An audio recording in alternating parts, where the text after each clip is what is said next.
Hi friends. I just said my noonday prayer. In my faith, that's very important.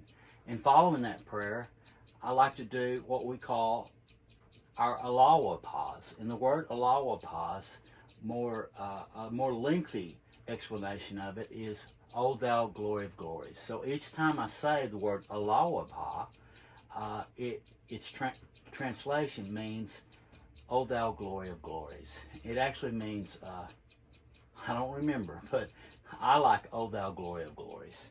So as I was saying it, I'm looking at an old knife my father had that my grandfather Sparks gave him. I don't know how I managed to retain this precious thing, which I almost consider holy. In fact, it's the first thing I've ever allowed to rest on top of my Holy Bible that my youngest sister gave me with the leather cover.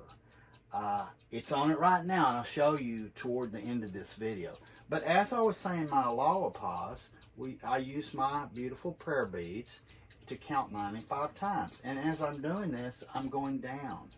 And this little insect, some sort, not a horsefly, like I mentioned in one of my videos, that I had a fancy that this was like my dad coming to visit me.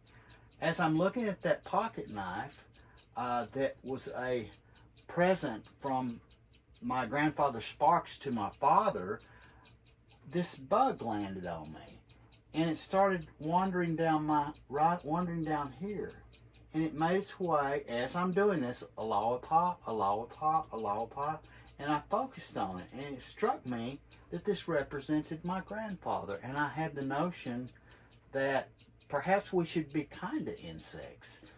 Well, in this case, it was a metaphor for my precious grandfather, who was indeed Baptist, and I adore the Baptists. Yeah, he's a Baptist, and he worked in a factory cutting boards, and the young people there revered him and called him sir and things of that nature. Although he probably didn't make much money than they did at the time, probably $3 or $4 an hour. I don't know, probably less. But as I'm going along, doing my alawa pause, I get about right down here, and it made its way down my hand, and it walked right down my prayer beads toward my hand. It kept going, and it came out my other arm, went all the way up, and got on my chest by the time I finished. Well, that meant a lot to me. Maybe we should revere insects as well, at least as symbols. And I didn't kill it. I don't know where it is. I brushed it off of me when we were done, and I said, like, get out of here.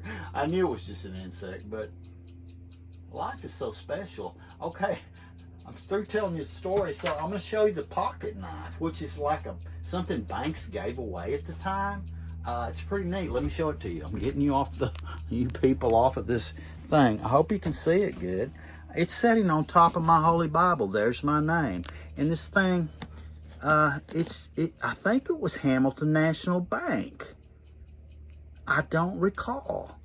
It was some bank that gave these things away. And look how it opens. And when I found it in the back of my Toyota Tacoma, I'm like, how in the world did this even get here? I didn't even know I had it, and if I did, why isn't it in my old RV, which is sitting near Tyler, Texas? Anyways, that's it. I have no problem setting that on the Bible. It's the first thing I've ever allowed to sit on top of my Bible. The first thing ever. It represents my grandfather, Sparks. His name was James. He was a really good man. Young people revered him. They called him Sparky when I went down there and I had a flat one time. And my grandfather paid for me a new tire on his meager income. I was with my family in a Chevette and I had a flat tire. He bought me a new tire. And the tire guys down the street said, we call him Sparky. James Sparks. What a beautiful story. Bye-bye. Drop the O.